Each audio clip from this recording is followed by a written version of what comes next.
On se situe sur la commune d'Estissac, où derrière moi coule la Vanne. Elle prend sa source sur la commune de Fontvannes, qui se situe quelques kilomètres en amont. Elle a un cheminement de 60 km et va se jeter donc à Sens, dans l'Yonne. Sur la commune en elle-même, la Vanne représente 5 km de cours d'eau. Elle est rejointe par deux affluents. En rive gauche, l'Ancre sur le milieu de la commune et sur le côté droit, le Bétreau sur l'aval de la commune. L'ensemble de ces trois cours d'eau représente un linéaire de berge de 18 km. Donc tout autour de nous, on se situe sur la partie amont de la commune. C'est un lieu un peu particulier parce que la Vanne ici va se séparer en trois bras différents.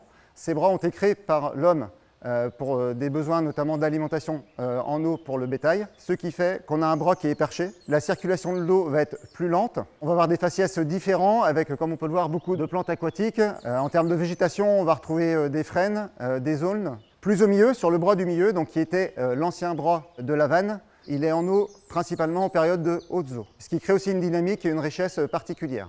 Et enfin, le bras le plus en aval, il y a un physique très dynamique.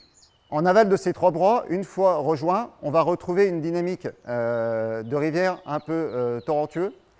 Sur le fond de ce cours d'eau, on va retrouver notamment du silex typique du pays d'Hôte.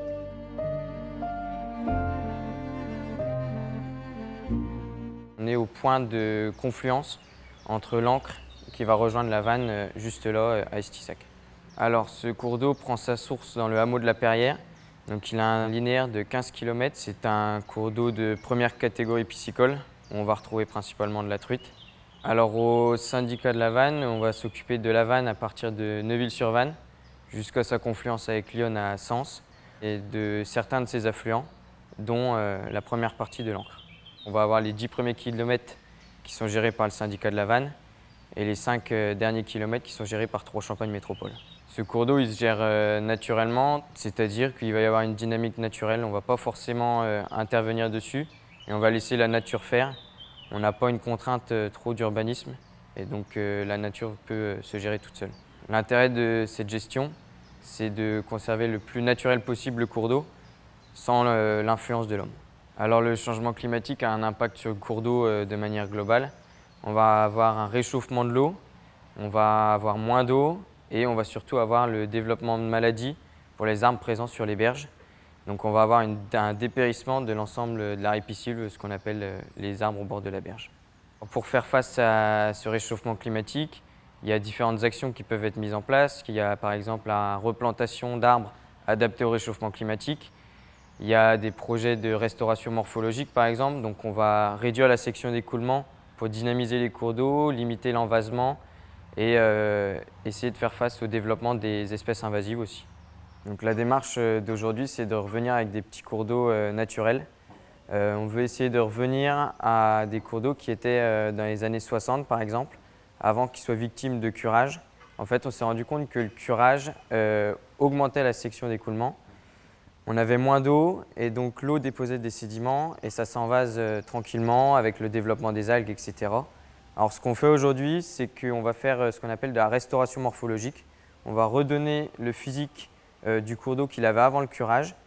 Donc on va réduire sa section d'écoulement grâce à des banquettes sur les berges ou alors des épis afin d'avoir un petit cours d'eau dynamique avec des zones de dépôt et des zones de courant. Et donc au lieu de revenir curer tous les 2 ans, on va avoir une dynamique naturelle qui va se remettre en place sur le cours d'eau.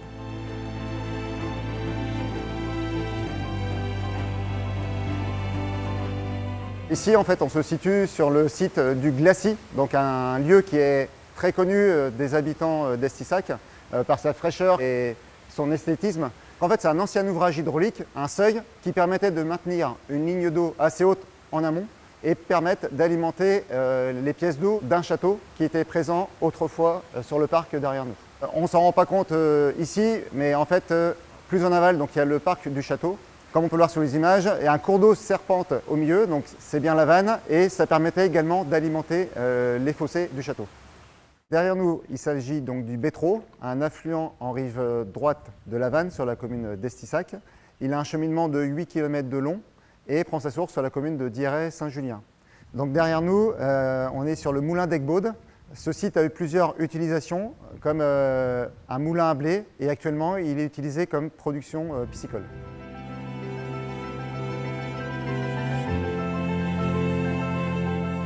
Il est important d'avoir à l'esprit que conserver une bonne qualité des petits cours d'eau en tête de bassin va contribuer à améliorer la qualité des fleuves et des rivières présents en aval.